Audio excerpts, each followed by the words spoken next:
Hello, BookTube, and welcome back to the Steve Tiberius Donoghue Book Club. This March for the book club, we are reading The Mirror and the Light, Hilary Mantel's great big third volume in her trilogy about Thomas Cromwell, the lawyer and fixer for King Henry VIII. This series started off with Wolf Hall, that was universally praised. It moved on to Bring Up the Bodies, which saw the downfall of Anne Boleyn. And now we get the third volume, which, unbeknownst to its narrative-focused character, it's Thomas Cromwell, is his own downfall. Although, I have to suspect that in the chapters we're reading today, we're reading Part 5, I believe it is today, the whole of Part 5. Yes, we're reading Part 5 today. I have to believe, especially reading it now for I don't know how many times, I think this is the 5th time that I've read this book, I have to believe that he, on some level, sensed that something was coming.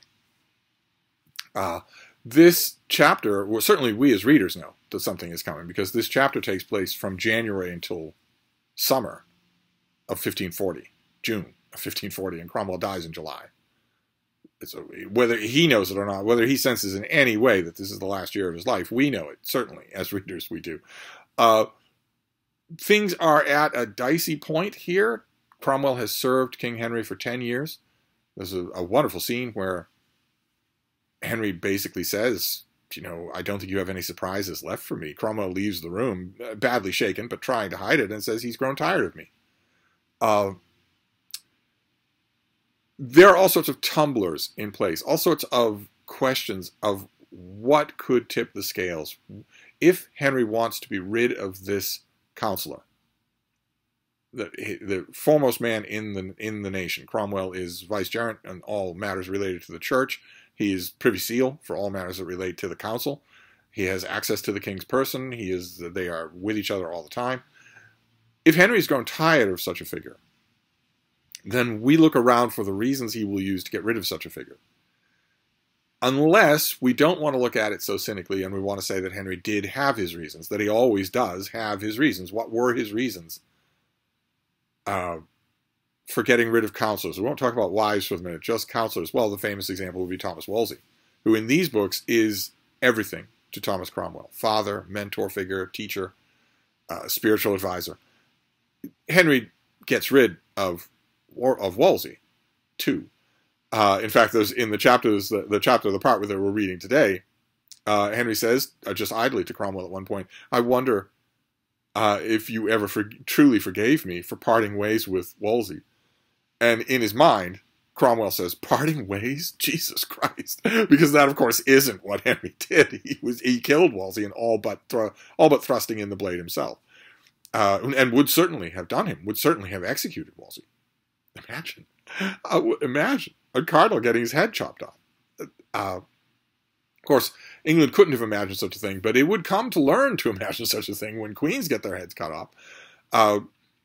But instead, we follow Cromwell as he goes throughout the business in front of him. He is managing a lot. He has young men, ambitious young men, his own men, and also people that maybe aren't his own men, coming and going from his house. He is cementing his alliance with Bishop Cranmer, because they both want the Reformed faith. They both want Reformed Christianity. Maybe not explicit Lutheranism, but they definitely want to break with the old church, with papistry. They don't just want to, if you were looking at this cynically, you would say that Cromwell had no such feelings, and mainly just wanted to melt down the church goods and confiscate the church's funds and their manor houses.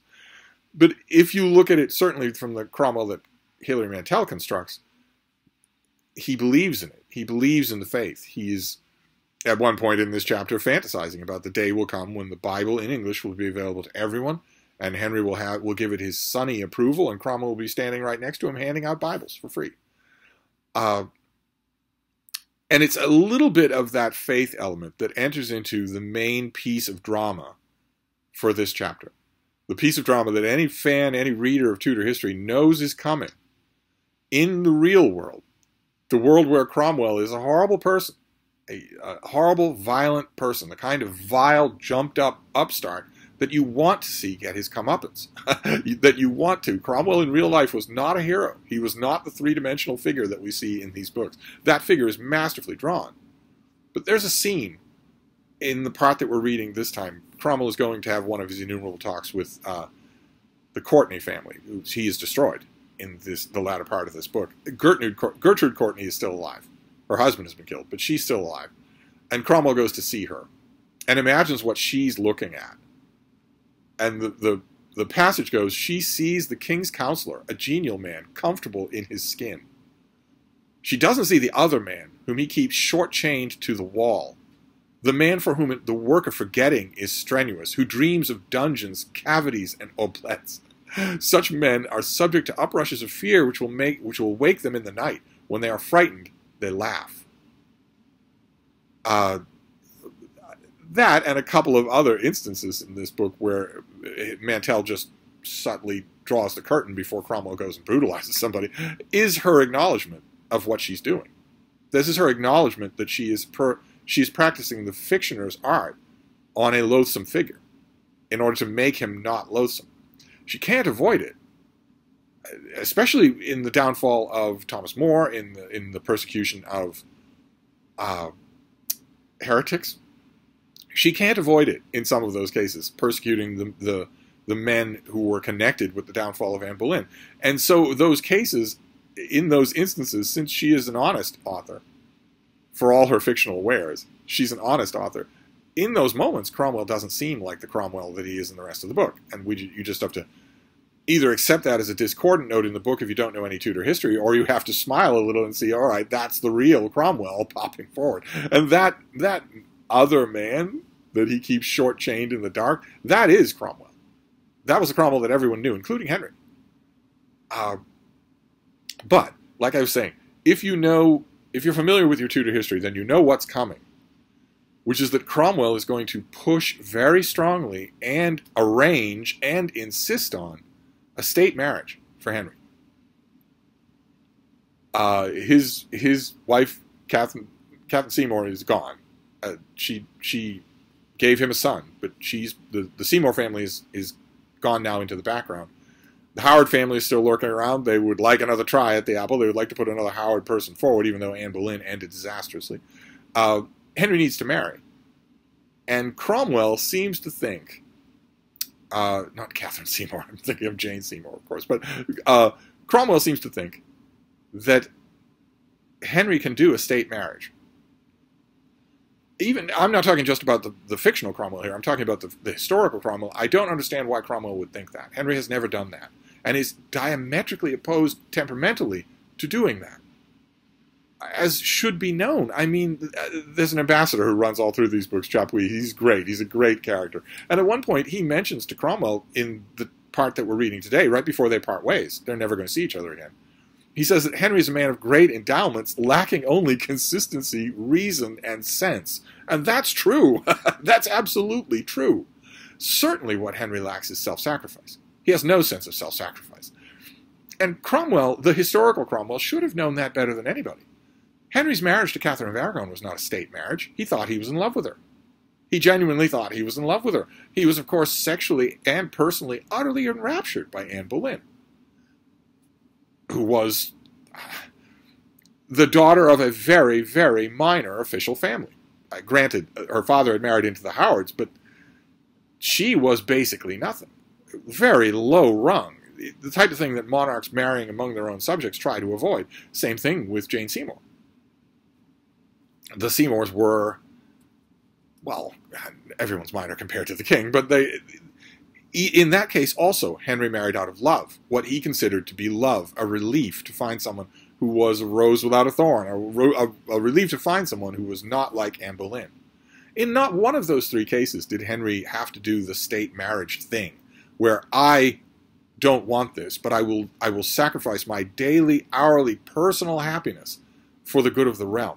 What the historical Cromwell could have been thinking to think that this Henry would do that boggles my mind even now. Just still, it does. Cromwell makes the case for Anne of Cleves, the daughter of a German household, the daughter of a household of a royal fiefdom that it has its finger on the pulse of several important trade routes. At one point, when he's trying to convince the king's council, when the king is not present, he mentions alum, A-L-U-M, which is a substance that's crucial in the dyeing of fabrics, and says that this guy has a huge stockpile of it. He has his thumb on many trade routes. We need this alliance. Cromwell doesn't stress to the council that this prince, the prince who is the father of Anne of Cleves, is also a reformer in the church, not a Lutheran, but very much does not like the old corruptions of the Catholic Church. Cromwell doesn't stress that, but we are led to believe as readers that that is very much on his mind. When he's pushing for this union, he pushes for it. He sends Hans Holbein over to do a portrait of Anne of Cleves. And Hans Holbein's portrait, I've said many times before when I discuss these subjects, I do not understand why Holbein's portrait didn't get him killed. Because it convinced Henry to bring her over and marry her when she did not look like that, except in perfect lighting at the perfect angle. I think probably the reason why Holbein was able to save his skin is because he wasn't enough. He wasn't prominent enough for Henry to destroy. It would have been humiliating for him to destroy this man, this painter, just a craftsman, somebody who came from nowhere, which might explain why Cromwell, in the chapters that we're reading today, is elevated to the peerage as Lord Exeter. That might explain the reason.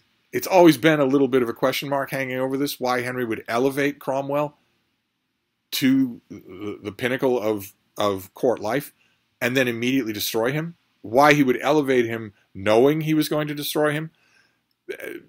Some historians have said that paints to Henry being utterly of two minds as to what to do about Cromwell. And others, and I tend to agree with them, say that Henry raised him up specifically so he'd feel a little bit better about destroying him, about tearing him down. But either way, Cromwell insists to Henry, as much as he can, he insists that this marriage is all important, that it is good for the word, it's good for the faith, but it's also good for England. We have fewer and fewer friends. Henry damningly points out to him that you don't have any friends. I've noticed that all my other counselors have friends on the continent, but you don't seem to have any friends of any kind. Everybody seems to hate you. And all these little things pile up like little pebbles.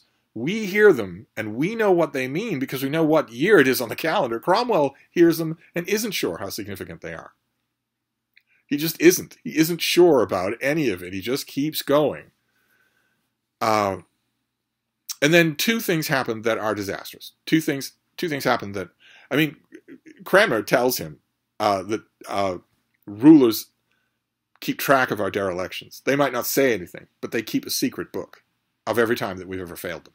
And Cromwell knows that. He knows that Henry is doing that. Henry has told him that you have occasionally offended me, and as a ruler must, I have forgiven you. But two things happen in this part of the book that are disastrous. One is that Cromwell gets sick. He gets a bad fever, chills, burning up, bedridden. And Mantell indulges herself by taking us into his delirium. He goes back to Putney. He sees his brutish father again. He flashes back and forth between all sorts of different periods in his life. And all of a sudden, it's not he anymore. It's you in the narrative. And we're told Cromwell is bedridden. He can't attend council. He certainly can't approach a king who was unbelievably germophobic. He can't do anything like that. He can't even stand up. So he is absent. And that is a void that other people will fill. And you might think, well, okay, if he's been Henry's Lord Privy Seal for years, Henry's foremost advisor for 10 years, surely it won't matter. Henry will know that he's sick, and Henry will wait for him to get better. But no, we're told, in this part of the book, we're told every absent day he loses advantage. If kings do not see you, they forget you. That's disaster number one. And disaster number two is that the marriage that he championed with Anne of Cleves comes off, and Anne comes over to England. Henry decides impulsively to put on a disguise and go to meet her, rather than waiting for her to make her procession across country and come to court. And he goes in disguise to her. It's not hard to guess who he is, but for a fraction of a second, this terrified young woman, after an arduous sea journey in a world where she doesn't know the language, doesn't know the customs, for a second, she doesn't realize it's him and recoils when she sees him. Call me. Wriothesley is with Cromwell and says, I was there, I watched, no man could have missed it. She recovered really well, and so did Henry. He didn't act offended, but he knew. He saw. She recoils because she sees a fat old man.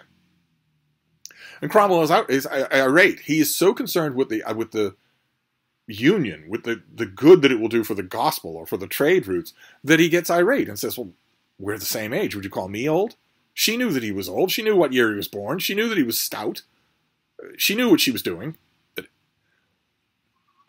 Wriothesley is trying to tell him that this is not a question of royalty or exchanged documents. This is a man thing. This is a human thing. Henry saw her recoil at the sight of him, and that is not going to work.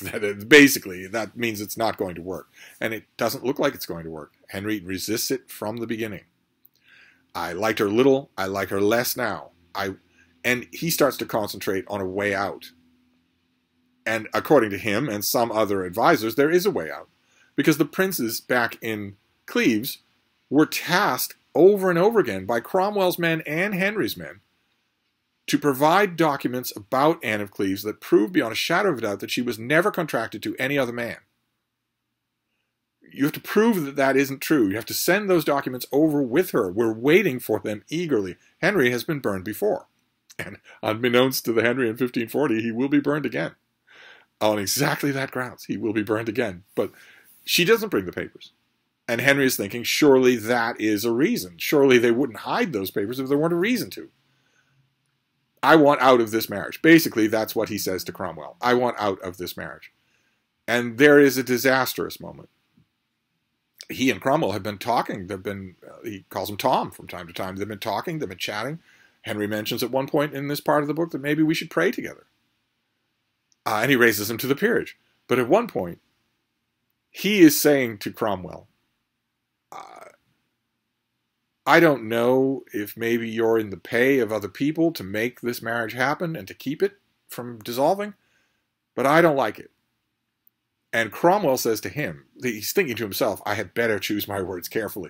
But what he says to Henry is that if you repudiate I'll do what I can, but if you repudiate the Queen, I can't protect you from evil consequences. And Henry says, are you threatening me?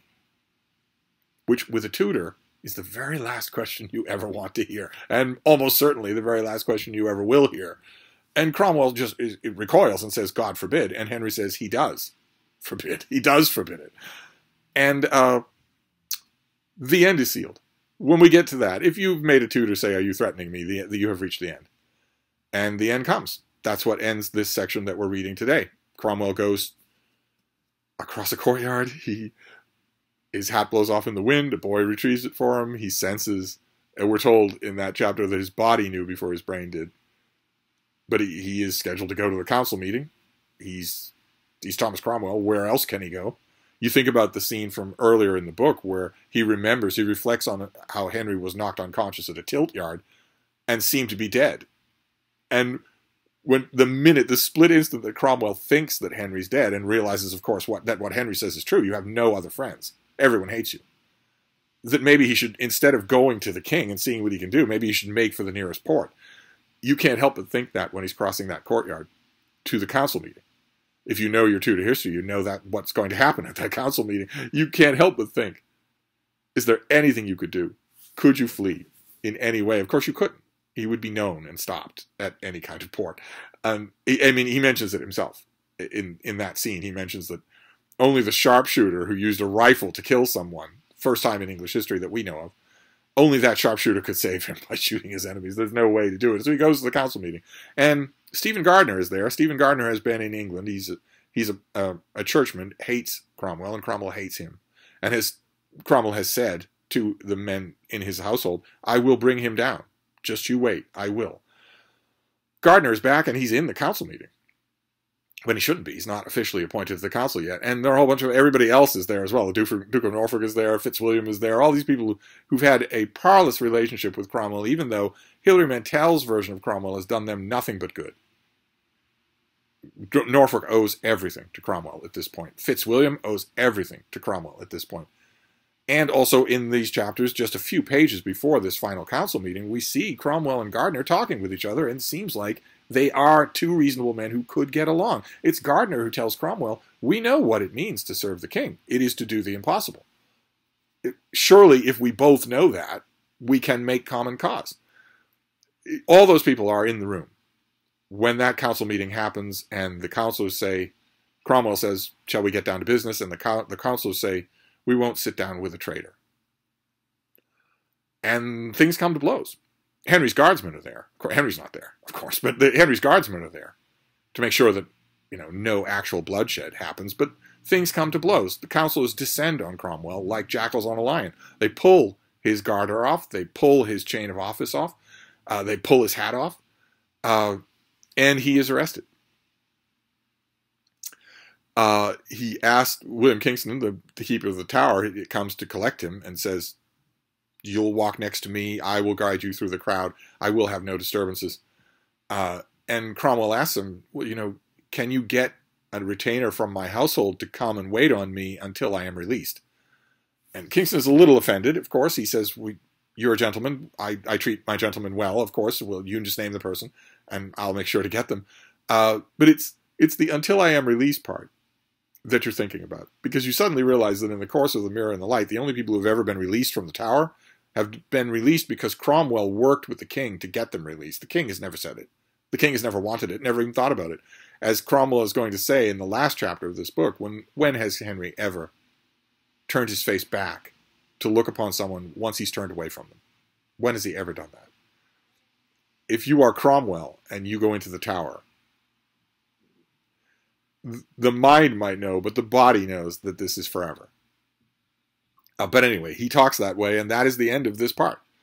Cromwell now has one more month to live, which he will not live as a free man. He will not live in the bright daylight. He will never go back to his house at Austin Friars. He will never walk on those familiar stairs. He will never call to any of his servants for, a cup of wine or weak ale to get him through the paperwork of the night. He will never see Henry again, never talk with him again, never walk into a room and counsel him on some touchy subject. Nothing of that. Nothing of the things that we've seen. But we still have one more part to go. So we're going to read the last part of The Mirror and the Light for next week. So I'll wrap this up for now. Please, those of you who are reading along, please feel free to tell me what you're making of all this. But it's somber stuff. Very somber stuff. And of course it gets more somber because Cromwell doesn't die in his sleep. But we'll deal with that next time. So I'll wrap this up for now, and I'll see you then. Thank you, BookTube.